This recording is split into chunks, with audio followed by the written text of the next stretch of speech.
Bueno, egun on guztioi eta ongi etorri berrikuntza kasu praktiko bati buruzko webinar berri honetara, eskerrik asko etortzeagatik. Bueno, pues celebramos hoy un nuevo webinar de los casos prácticos de innovación. Eh, Como sabéis, son casos que están en el banco de casos prácticos de innovación que están en nuestra página web. Y en el día de hoy tenemos a Pablo Candelas, que es jefe de ciencia de datos en la empresa Dinicon. Dinicon es una ingeniería con sede en Donosti, especializada en sistemas relacionados con la movilidad de personas, vehículos, etcétera, como él nos contará. Entonces, bueno, pues Dinicon detecta una oportunidad para desarrollar todas estas tecnologías, dando un paso de lo que eran los sensores físicos a los sensores virtuales, como nos contará Pablo, ¿no? Eh, y bueno, lo que busca la propuesta de Dinicon, el- los sistemas que han desarrollado, pues son facilitar la forma de la toma de decisiones, la gestión de las infraestructuras urbanas, ofreciendo una alternativa pues, más económica y más eficiente que la tradicional de los sensores que existían hasta la fecha, ¿no? Entonces yo, antes de dar paso a Pablo, simplemente quería comentar tres cosas muy breves. En principio abriremos un turno de preguntas al final, salvo que Pablo a lo largo de su exposición nos diga pues, lo contrario y quiera él que interactuar con quienes estáis en el webinar. En principio dejamos las preguntas para el final, salvo que Pablo abra ahí un debate, ¿no? En el webinar. Las cámaras y los micrófonos, por favor, pues apagados para que no interfieran en la exposición de Pablo. Y siempre lo comentamos, grabamos el webinar, porque luego pues, se subirá a las redes sociales, etcétera. Lo digo por el tema de las cámaras, etcétera, ¿no? Bien, yo sin más os dejo con Pablo y me despido de vosotros al final de la exposición de Pablo. No le presento, que se presente él, yo creo que es mejor y eh, que lo va a hacer mucho mejor que yo. Bueno, gracias. Pablo, adelante. Vale, pues buenos días a todos, gracias por venir. Yo soy Pablo Candelas, jefe de ciencia de datos en Dinicon Sistemas, y por daros un poco de contexto, pues Dinicon es una ingeniería integradora de sistemas IoT orientada a la Smart City. Trabajamos principalmente con conteo de personas, de vehículos, tracking, ese tipo de cosas. Y hoy os voy a hablar un poco de nuestro caso de innovación, sensores virtuales para el conteo de personas, que es una tecnología basada en la inteligencia artificial y cuyo objetivo es complementar esas herramientas de captación de datos que tenemos nosotros y que usamos, ¿vale? Entonces, pues para entrar un poco en materia, primero voy a introducir esas herramientas que usamos para captar datos, pues cuáles son, ¿no? Tendríamos, por un lado, a mí me gusta agruparlo como por tres ámbitos, ¿no? Por un lado, los conteos de previsión, ¿no? Esos conteos en los que no quieres perderte ni un solo caso, ni una sola persona o vehículo o lo que sea que estés tratando en el momento, matrículas también, por ejemplo. Luego tendríamos, yéndonos al otro lado del espectro, los datos a gran escala, ¿no? Pues estos pues, los se pueden captar con... Últimamente es muy popular las balizas de Wi-Fi Bluetooth que detectan el móvil o datos de operadoras móviles, que estos datos pues, son masivos y por lo general cuando los buscas no estás buscando la precisión absoluta, necesitas más bien pues, grandes cantidades de datos para hacer pues, análisis estadísticos y demás. Y luego habría pues, un punto medio que, dado pues, por cámaras con inteligencia artificial, sensores térmicos, demás cosas que pues, de vez en cuando se pueden perder algún que otro conteo si no nos interesa una precisión absoluta, pero en cambio pues, cubren áreas un poco más grandes que los que son de mucha precisión, ¿no? Y esto lo introduzco porque para hacer hincapié en que esta solución de sensores virtuales pues, se centra en los dos últimos, no sirve para contexto de predicción, pero bueno, para dar un poco de contexto. Vale. Entonces, y luego los datos de movilidad que nosotros recopilamos pues pueden tener, clasificarse en estos dos tipos, ¿no? Podemos tener conteos en tiempo real, si en cuanto una persona o vehículo, lo que sea que estamos contando, pasa por el punto monitorizado, pues enseguida, casi al instante, se actualiza nuestra plataforma. Y luego esos datos en tiempo real se llevan a una base de datos donde se agrupan. Nosotros los solemos agrupar por 15 minutos, pero bueno, las agrupaciones pues, se pueden hacer por hora, por día, por lo que sea. Y así es como acabas con un histórico de datos de periodos de horas, días, años incluso. Y es sobre esto, sobre lo que realizas pues, los análisis, detectas patrones y ese tipo de cosas. Vale. Entonces, estos datos pues, se pueden usar para muchas cosas, ¿no? Se pueden usar para analizar patrones de movilidad, controlar la ocupación en espacios delimitados. Todo esto pues, le sirve en nuestro caso pues, al cliente a diseñar ciudades más sostenibles o gestionar los espacios de manera más eficiente y ese tipo de cosas. 3 tipos de conteos o de datos. Nos centramos en los dos últimos.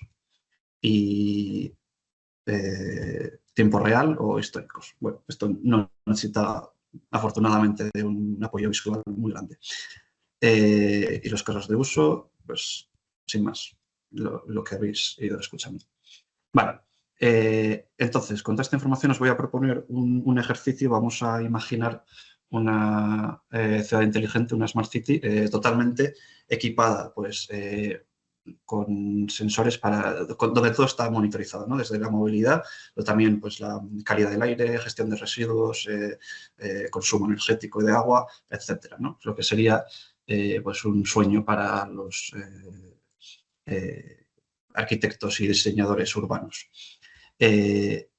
Todo esto pues, estaría muy bien, pero tiene un obstáculo muy grande, y es que todos estos despliegues son muchos sensores, son muchos datos y requiere de, como ya podéis imaginar, una inversión de dinero muy grande. Entonces, un poco viendo esta tesitura, pues desde DINICON intentamos pensar una manera de solucionar todo esto, y entonces nos juntamos con Tecnalia, y financiados por la SPRI en un proyecto Acitec, nos embarcamos en un caso de innovación de 2 años y, bueno, no acabamos encontrando una solución a este problema, ¿no? Porque es un problema que va a estar siempre, ¿no? Estas cosas son caras y siempre van a ser una inversión, pero sí que llegamos a lo segundo mejor, que es una solución para abaratar esos costes de alguna manera. Y esto pues, es a través de esos sensores virtuales de conteo de personas. Que, bueno, si os habéis leído un poco la ficha técnica de Innovas, pues ya sabéis un poco de qué van, pero bueno,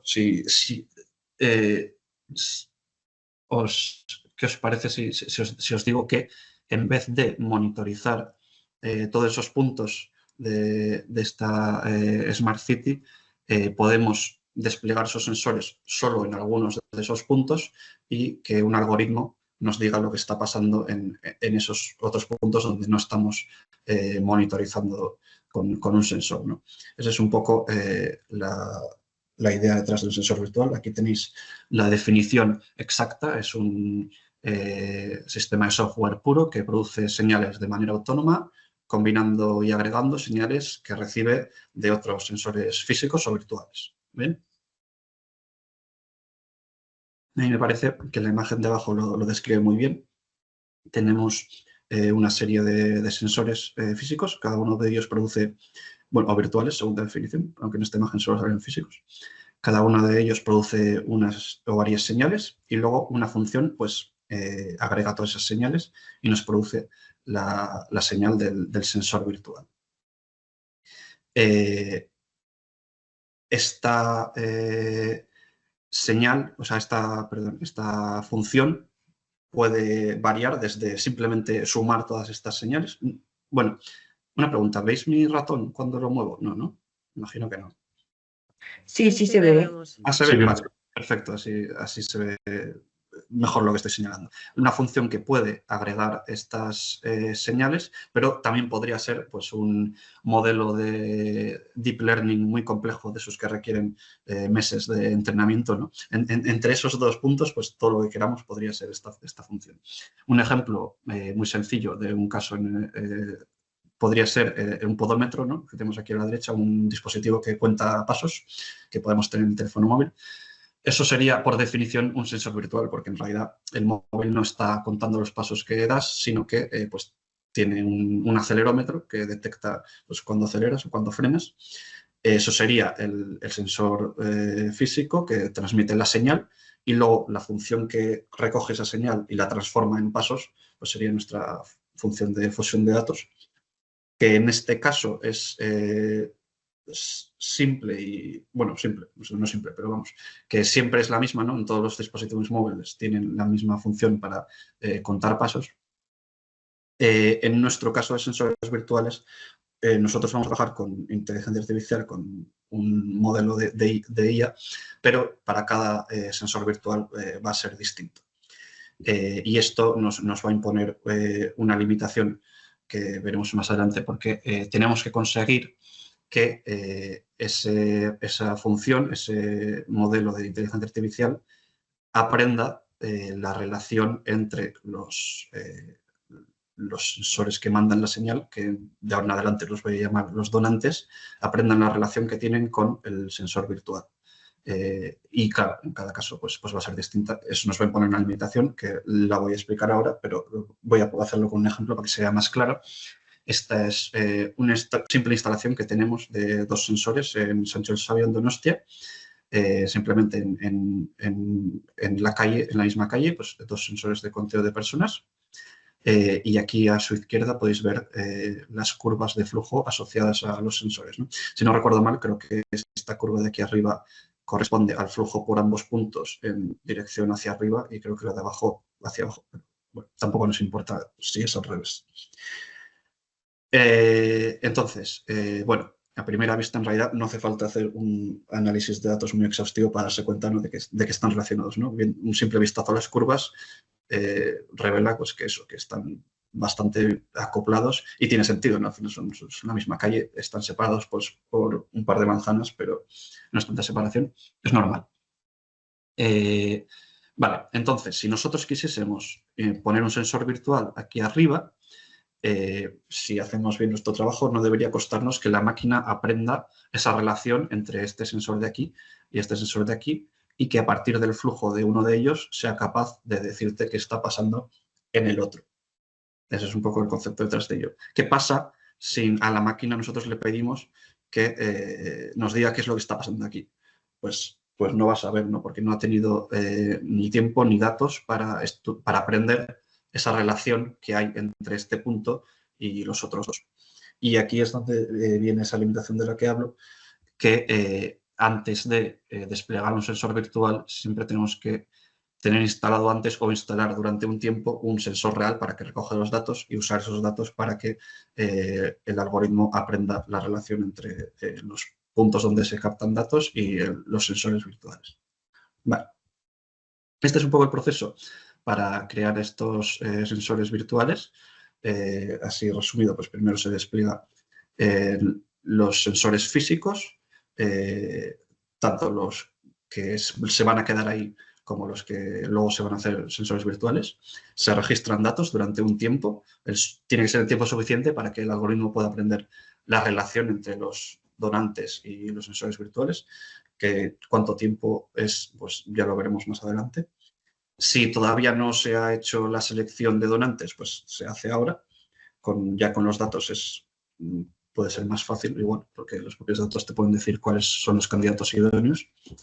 Y cuando seleccionan los donantes, se entrenan los modelos, quitas el sensor físico que va a ser virtual, y ese sensor físico que has quitado pues lo puedes poner en otro sitio, y así es como aumentas esa densidad de datos.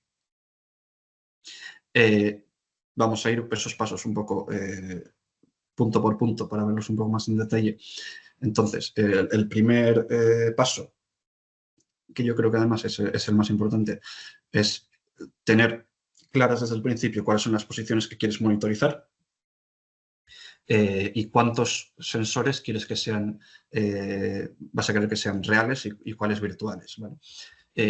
Por poner un escenario, este es el despliegue que tenemos en la parte vieja de Donostia, dentro de SmartCalea, y por poner un ejemplo, imaginemos que queremos nosotros hacer este despliegue, que son 8 sensores, pero por caprichos del destino solo tenemos presupuesto para 7 de ellos.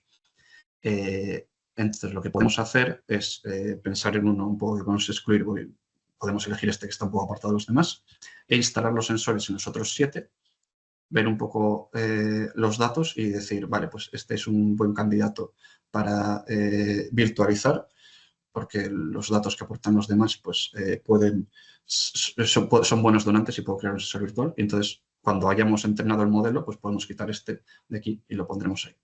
Y así tendremos los 8 puntos monitorizados, pero con solo 7 sensores físicos. Vale. En la fase de registrar datos, la pregunta de cuánto tiempo hay que dejarlos registrando, bueno, pues vamos a ir evaluando caso por caso, ¿no? Un día, pues bueno, si resulta que la curva de datos y el comportamiento del sensor es bastante uniforme, como podemos ver aquí, en este caso, por ejemplo, pues igual nos podría salir bien la jugada, ¿no? Y además, operativamente, pues sería ideal porque no retrasa mucho la instalación. Lo que pasa es que si tenemos la mala pata de que el día en que lo ponemos a entrenar nos toca un día como este, como el de aquí en medio, pues el modelo de inteligencia artificial va a aprender un comportamiento que igual no queremos que aprenda y no nos va a funcionar bien durante el resto del año. El año, bueno, pues sí, dejarlo un año sería lo ideal, ¿no? Porque así nos aseguramos de que el modelo captura todos los comportamientos estacionales y las particularidades del calendario, pero claro, operativamente es una pesadilla, no se puede alargar una instalación más de un año. Hay que buscar un equilibrio, un punto medio que nosotros hemos encontrado que es una semana, por lo general, se puede alargar un poco a 2 o 3 semanas, pero una semana está bien y de hecho, más adelante veremos cómo llegamos a esa conclusión. Vale. Y eso, una vez se deja ese tiempo recogiendo datos y tenemos los datos, seleccionamos los donantes, si no lo hemos hecho ya antes.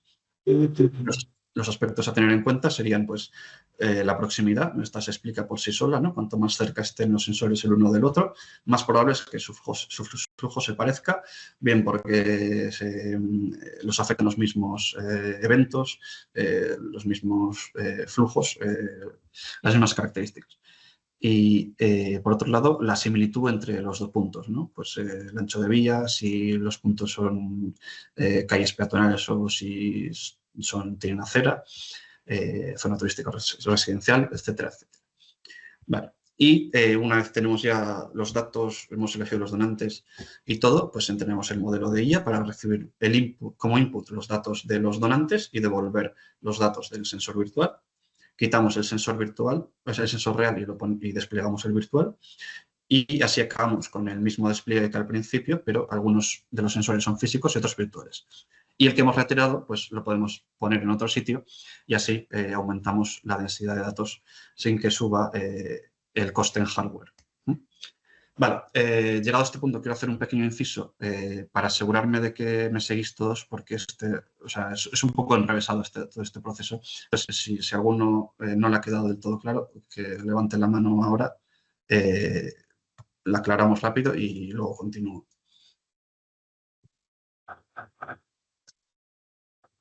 Vale. Bien, pues si no hay dudas, vale.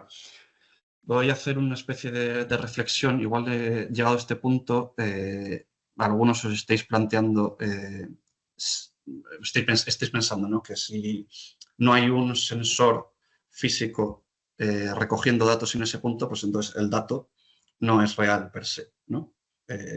Igual os estáis preguntando qué valor puede tener un dato que no es real, ¿no? Entonces, voy a responder a mi propia pregunta, respondiendo antes a otra pregunta, que es ¿para qué recogemos datos? ¿No? ¿Para qué tomamos datos? bueno, es bastante obvio, ¿no? Recogemos datos pues, para tener información, para saber qué está pasando y, a ser posible, el porqué de qué está pasando. Al final, recoger datos y medir es en lo que se basa el método científico. Y todos esto que estamos hablando, estamos escuchando tanto últimamente, datos por arriba, datos por abajo, al final no son más que eso, no son cosas que se han medido. De hecho, cada vez medimos más y más cosas. Lo llamamos Big Data en un alarde de originalidad. Pero lo que pasa es que ya el Big Data no se compone únicamente de cosas que hemos medido, sino que también se compone de lo que se llaman datos sintéticos. Si no estáis familiarizados con ese término, igual resulta un poco extraño. Datos sintéticos no está un poco en contra del propósito de medir y del espíritu científico. Y en muchos casos, pues sí, así es. Si uno necesita pues medir, saber el pulso de una persona o conocer la composición de su sangre, pues va a querer el dato exacto, preciso, medido con la instrumentación y no un dato estimado a partir de un algoritmo cualquiera, ¿no? Pero hay muchos casos en los que esto no es necesariamente así. En muchos casos vamos a estar más interesados en las propiedades estadísticas del dato que en el dato en sí. Esto puede ser pues, tendencia, desviación estándar, estacionalidad, etc. Dos datasets pueden compartir estas propiedades estadísticas y contener datos totalmente distintos. De hecho, uno de ellos podría estar compuesto de mediciones hechas por un dispositivo y el otro con datos que yo he decidido inventarme, y tener los dos las mismas propiedades, y si lo que nos interesan son esas propiedades, pues me da igual en realidad usar uno que otro. Este es un poco el caso con la movilidad inteligente y con muchos otros ámbitos de la Smart City. Evidentemente, pues en ocasiones querremos conocer el dato exacto y real, ¿no? Pero en muchos otros casos pues vamos a estar más interesados pues, en eso. La media del flujo diario, la tendencia del flujo a lo largo del año, los máximos de este mes, todas esas cosas, pues evidentemente si las recogemos con un sensor físico, pues mejor, nos van a dar más confianza, pero si disponemos de otras herramientas para conseguir esos datos, pues también bien. Entonces, con esto espero haberos convencido un poco de la utilidad de los datos sintéticos, pero es que los sensores virtuales van un poco más allá, ¿vale? Porque aunque sí que son producto de un algoritmo de inteligencia artificial, no son simples datos sintéticos, sino que están condicionados por la señal de un sensor real, ¿no? Los sensores virtuales reaccionan a desviaciones locales a partir de la relación que han aprendido que hay entre esos donantes y el propio sensor virtual. Esta relación, pues, que puede no ser lineal o que puede no ser evidente, nos proporciona información en un punto que no seríamos capaces de deducir a partir de la estadística de sus donantes, ¿no? Y todo esto para venir a decir que sí, aunque se trata de un dato sintético, el sensor virtual tiene un valor real, ¿vale? Bueno, entonces, yo creo que basta ya de teoría, vamos a pasar un poco a los resultados, ¿no? Este sería un poco el aspecto que tiene el output de un sensor virtual. En este caso en concreto sería un poco el punto en el que todavía no hemos retirado el sensor real antes de dejar solo el sensor virtual operando, y por eso podemos ver la línea verde, que sería el output del conteo real. Luego tenemos la línea amarilla, que es la estimación del modelo. Y luego, por último, tenemos la naranja y el azul, que son el umbral inferior y superior de un intervalo de confianza, con una significancia de 0,1 en este caso, lo que viene a decir que 9 de cada 10 valores de la línea verde van a caer dentro de ese intervalo de confianza. Entonces, es fácil aquí caer en la trampa de pensar que la línea amarilla tiene que seguir igualar a la línea verde y que eso es la mejor medida de que el sistema funciona bien. Y bueno, o sea, sí que es una buena medida. Las métricas de error estándar son útiles para esto, para este caso, que se calculan pues, con la diferencia entre la estimación y el conteo real, la amarilla y la verde. Pero yo creo que no es lo más significativo aquí y que, sin embargo, es más importante fijarse en la anchura del intervalo de confianza. Al final, si esta anchura es una medida de la incertidumbre con la que hace estimaciones el modelo, ¿no? Cuanto más ancho sea el intervalo, pues menos seguro de alguna manera está el modelo de las estimaciones que está haciendo. Y no solo eso, sino que además cuando quitemos cuando despleguemos totalmente el sensor virtual y quitemos la parte física, la línea verde ya no la vamos a tener. Ya no va a haber un sensor real contando el flujo que está pasando por ahí. Y en ese caso ya no vamos a poder calcular el error, pero sí que podremos seguir calculando la anchura de este intervalo de confianza. Y eso nos va a permitir, una vez hemos quitado el sensor real, seguir monitorizando el estado de este sensor virtual. Si el intervalo se vuelve muy ancho durante un largo periodo, pues puede ser una señal de que algo está yendo regular, de que habría que echarle un vistazo.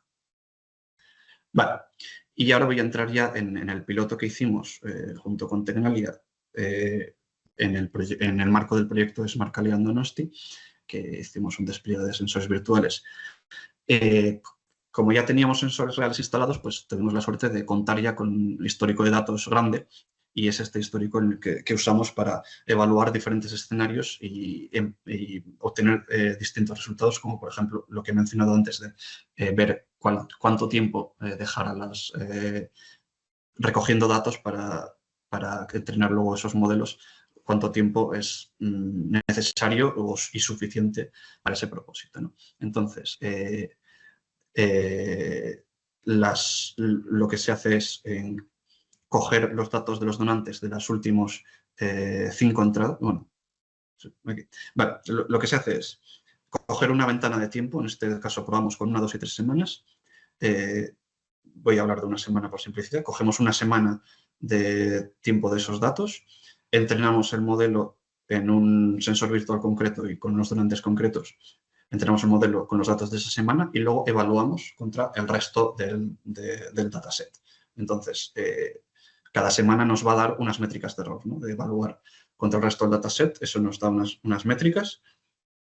Y luego asignamos esas métricas a esa semana, movemos esa ventana de tiempo a otra semana y volvemos a evaluar contra el resto del dataset, y así vamos desplazando la ventana de tiempo y acabamos con métricas para cada una de las semanas, ¿no? Si es el caso de 2 semanas, pues para cada una de las 2 semanas. Y se alimentan el sensor virtual con los datos de donante de las últimas 5 lecturas, los últimos 5 periodos de 15 minutos, porque es como lo agrupamos nosotros. Y cada vez que se entrena un sensor virtual, se entrenan 2 componentes, ¿no? Por un lado, el estimador no lineal para la predicción central, la línea amarilla, si recordáis la figura de antes, o el estimador de los intervalos de confianza. Vale. Entonces, las métricas que usamos son 4 en este caso, aunque, bueno, son 4. Por un lado, las métricas de error, que son comunes, RMS y R2, que se usan para evaluar lo bien que lo hace el estimador no lineal de la predicción central. Y por otro lado, el MIL y R1000, que se usan con los intervalos que corresponden al intervalo de confianza, ¿no? MIL significa Mean Interval Length, o sea, la anchura del intervalo, y R1000, pues Relative MIL. Esto es importante porque 2 sensores pues, pueden tener diferentes escalas de flujo, ¿no? Si en un sensor pasa mucha más gente, pues es normal que el intervalo de confianza sea más ancho. Entonces usamos el R1000, que es básicamente la anchura del intervalo ponderada con la media de lecturas de ese sensor, para poder así comparar entre todos los sensores y que no estén en distintas escalas, ¿vale? Y entonces en las gráficas se pueden ver los resultados. Admito que se ve un poco pequeño, así que igual os tenéis que fiar de lo que os digo, más que de mirar, pero bueno.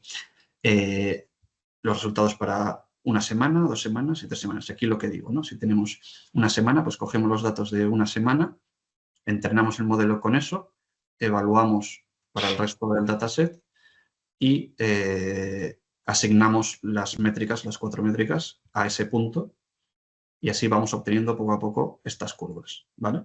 Con 2 semanas, pues hacemos lo mismo y como podéis ver, pues hay la mitad de métricas o de evaluaciones que con una semana y los 3 semanas solo un tercio. Vale, entonces, por un lado esto permite observar un poco qué épocas fueron buenas y qué épocas no fueron buenas para entrenar un sensor. Aquí en una semana se puede ver que durante las épocas de, bueno, esto es noviembre, vale, sí, y como comentario, el R2 nos interesa que sea lo más alto posible y el RMS y el 1000 y R1000, cuanto más bajo, mejor. En noviembre podemos ver que el R2 sufre una caída y el RMS un incremento, con lo que no parece, al menos en este caso, ser buenas épocas para entrenar. Y lo que sí que es notable es que, bueno, el resultado de R1000 está un poco por debajo de 1 de media, que no es un mal resultado. Y podemos ver que entrenando con 2 o incluso 3 semanas, ese resultado no varía mucho, con lo cual concluimos que una semana es un buen periodo de tiempo. Si por alguna razón resulta que la semana que te toca en ese momento, pues bien no va a ser característica o representativa del comportamiento del sensor, pues igual conviene estirar ese periodo de entrenamiento un poco más. Pero si no, una semana debería ser suficiente para que el modelo capture esas relaciones entre el sensor, los donantes y el sensor virtual. Vale, y un poco ya entrando en limitaciones y desafíos que puede haber, la limitación más evidente, aparte de la que ya comenté, ¿no? De que hay que instalar primero, pero bueno, eso es básicamente cómo funciona. El fallo en cadena, ¿no? Si los sensores, en general los dispositivos IoT, pues pueden fallar por pérdidas de comunicaciones, pues porque por actos de vandalismo incluso, por desgaste del tiempo. Si falla un donante, pues naturalmente el sensor virtual o los sensores virtuales asociados pues van a dejar de funcionar. E incluso si además ese sensor virtual pues, tiene asociado otro sensor virtual como aquí, pues también todo lo que venga detrás va a dejar de funcionar. Por suerte, bueno, tiene solución, no sé si se vuelve a restaurar el dispositivo real, pues debería volver a empezar a funcionar bien. También puedes encontrarte en una situación en la que no haya donantes adecuados, ¿no? Que quieres hacer un despliegue, pero los puntos que quieres monitorizar pues, son muy distintos, están muy lejos, no comparten características, pues no pasa nada. Tendrás que ceñirte a la manera tradicional de monitorizar estas cosas, instalar un sensor en cada punto y ya está. Y luego ya entrando más, y relacionado con esto, entrando más en desafíos, la parte que a mí me parece más importante, que es identificar buenas localizaciones antes del despliegue, porque al final es de lo que va a depender todo el proyecto y si no se hace bien, pues puede acabar todo que no funcione, que los sensores virtuales elegidos no tengan buenos donantes o que los datos de los donantes no sean lo bastante buenos para ese sensor virtual. Y eso es. Luego ya, en materia de escalabilidad no tenemos muchos problemas. Los modelos de aprendizaje automático que usamos son bastante ligeros, pero sí que es verdad que si en algún momento decidiéramos hacer la transición a modelos un poco más complejos, más pesados de aprendizaje profundo, pues habría que tener en cuenta, ¿no? Todos estos temas. Y relacionado también con esto, pues si llegamos a hacer esa transición a modelos más pesados, pues habría que empezar, de esos que requieren tiempos más largos de entrenamiento, o sea, habría que empezar a pensar en transfer learning, o sea, en tener uno o varios modelos ya preentrenados para esto y luego solo simplemente en cada caso pues hacer un fine tuning y adaptar el caso a ese modelo, a ese sensor virtual en concreto. Pero bueno, todos estos son desafíos grandes, pero el mayor desafío de esta tecnología, sin duda, y que nos estamos encontrando, es el tema de la confianza. Al final esto pasa con todas las tecnologías nuevas, y igual los sensores virtuales tienen ese componente extra de complejidad, de que no, de intangibilidad, ¿no? Al final, un sensor real sí lo puedes ver o lo puedes tocar, lo puedes instalar tú mismo. Un sensor virtual no es lo mismo, y es un reto conseguir que nuestros clientes o la gente en general confíe en esta tecnología y en la información que proporciona, aunque tenga valor real, ¿no? Entonces, el reto consiste un poco primero en ayudarles a pensar en cómo hacer esa instalación y cómo usar los sensores virtuales bien, y conseguir que vean que también pueden aportar información interesante. Entonces, bueno, dicho todo esto, pues yo creo que ha quedado más que demostrado que estos sensores virtuales pues tienen potencial para acercarnos un poco más a ese escenario ideal que planteábamos al principio, de una señal total, de una Smart City totalmente equipada. Además, aunque nosotros los aplicamos, los hemos desarrollado para conteo de personas, yo creo que tienen potencial para expandirse a cualquier o casi cualquier ámbito de la Smart City, no solo conteo de personas, también de vehículos o de bicicletas, y luego en otros ámbitos, pues como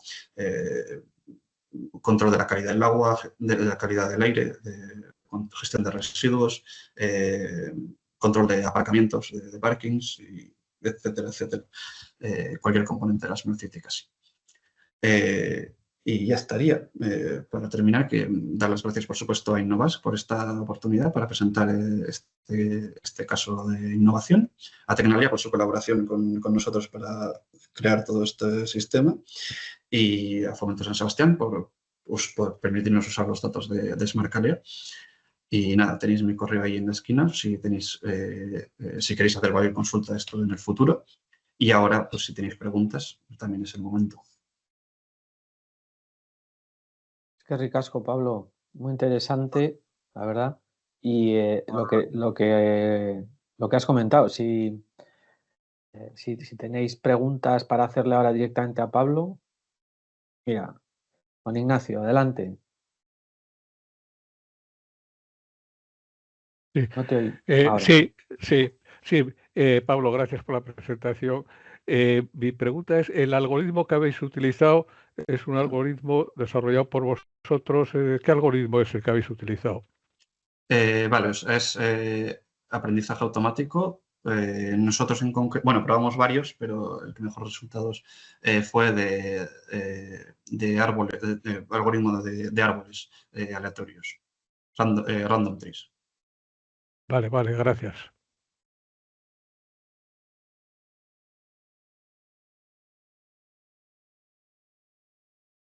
No sé si hay más preguntas. Yo sí, oyéndote hablar, Pablo, hay un par de cosas que me han surgido.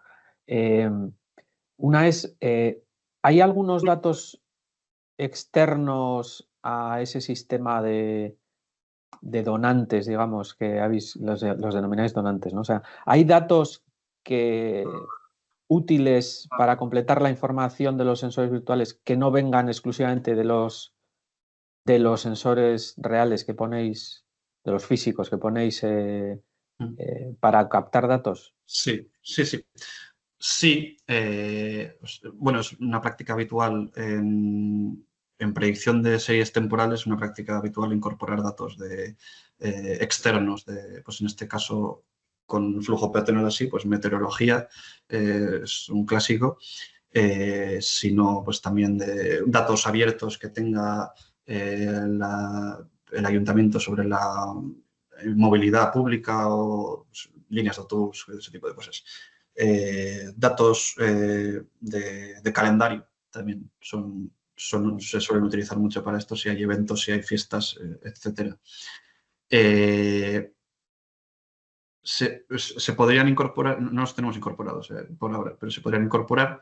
Lo que pasa es que, bueno, al final si los tienes una semana entrenando, pues es un poco como con los propios datos de los donantes. Si usas los datos de meteorología y resulta que coges la semana en la que hace exclusivamente buen tiempo, pues te expones a que sea eso lo que aprenda y que luego cuando haya otro pues no reaccione tan bien. De todas formas, la fuerza que tienen estos sensores virtuales es que el propio algoritmo aprende la relación entre donantes y sensor virtual y, por tanto, si está bien hecho, ¿no?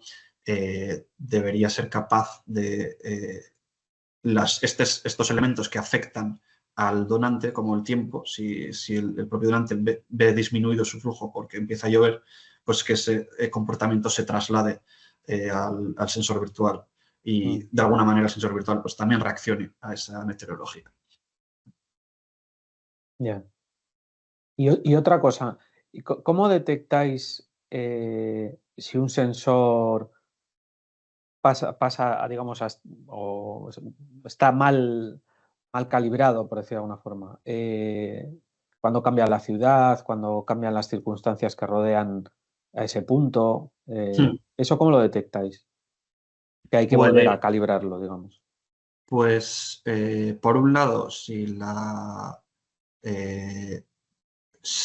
estimación, o sea, si hay como una especie de desalineamiento entre el algoritmo que estima la propia estimación del flujo, ¿no? El predictor central que hemos dicho antes, y los intervalos, ¿no? Si hay un desalineamiento entre ambos, pues puede ser una señal de que algo anda mal. Pero bueno, lo más indicativo es la propia anchura del intervalo de confianza, ¿no? Si el modelo no estás muy seguro de lo que está pasando, ese intervalo se va a ampliar, y si nosotros monitorizamos el intervalo y vemos que a lo largo de un periodo largo el intervalo es demasiado ancho, pues es una señal de que hay algo anda mal y de que hay que echarle un vistazo. Luego, por supuesto, lo más sencillo es que venga el ayuntamiento y nos diga, oye, hemos hecho esto aquí, igual esto puede cambiar. Entonces, esa siempre funciona, pero si no tenemos estas herramientas para verlo. Ya. Bueno, no sé si alguien más tiene preguntas, porque otra cosa que a mí se me ocurría es también, Pablo, ¿qué otros campos, o sea, esta tecnología a futuro, dónde veis que se pueda también aplicar? ¿O son estos campos los que son y ya está? Bueno, ya como comentaba, nosotros lo hemos implementado para conteo de personas, pero yo creo que tienen potencial para muchos ámbitos más de la ciudad inteligente. En realidad, basta con que se cumplan una serie de condiciones para que se pueda aplicar, que serían, por un lado, que haya posibilidad de que haya donantes, ¿no? O sea, que tener varios sensores y que estén relacionados de alguna manera, ¿no? Si es un sistema en el que tienes varios sensores totalmente independientes, pues esto no va a poder funcionar. Pero si hay posibilidad de que haya esa relación, pues entonces sí. Luego tiene que haber cierta manga ancha para que no necesitar el dato exacto, siempre y cuando no haya una posibilidad de un intervalo de confianza, pues entonces esto puede funcionar. Y si se dan esas condiciones, casi que se puede usar. Pues no sé si hay más comentarios, yo creo que no. Bueno, lo que decía Pablo, aquí tenéis abajo en el contacto de Pablo, su email. Si no, podéis contactar con nosotros en Innovasque y os lo facilitamos sin ningún problema. Y bueno, pues no sé, Pablo, si quieres añadir algo, si no, bueno, muchísimas gracias, Pablo. Ha sido súper interesante, la verdad, ver cómo una empresa vasca, ¿no? Cercana a, bueno, pues hace este tipo de desarrollos y esperamos que os haya servido también de inspiración a todos y Sí, para conocer. Aquí tenemos la suerte de contar pues, con entidades que subvencionan este tipo de desarrollos de innovación, y entonces, pues, que si tenéis la idea y la oportunidad, pues que aprovecharla. Ya, efectivamente. Sí. Muy bien, pues nada, le agradecemos mucho a Pablo su exposición. Lo dicho, cualquier cosa contactáis, ahí tenéis el mail, y si no a través nuestro, contactáis con él en Dinicon. Enhorabuena por lo que estáis haciendo y mucho éxito en el futuro, os deseamos. Y a las personas que habéis asistido, pues muchas gracias por asistir. Es lo dicho, esperamos que os haya resultado interesante, que seguro que sí. Y nos vemos en un próximo webinar que haremos el mes que viene. Y nada más, besterik gabe, eskerrik asko berriro etortzeagatik. Eta, bueno, hurrengo webinarrean itxarongo dizuegu. Agur eta ondo izan. Eskerrik asko.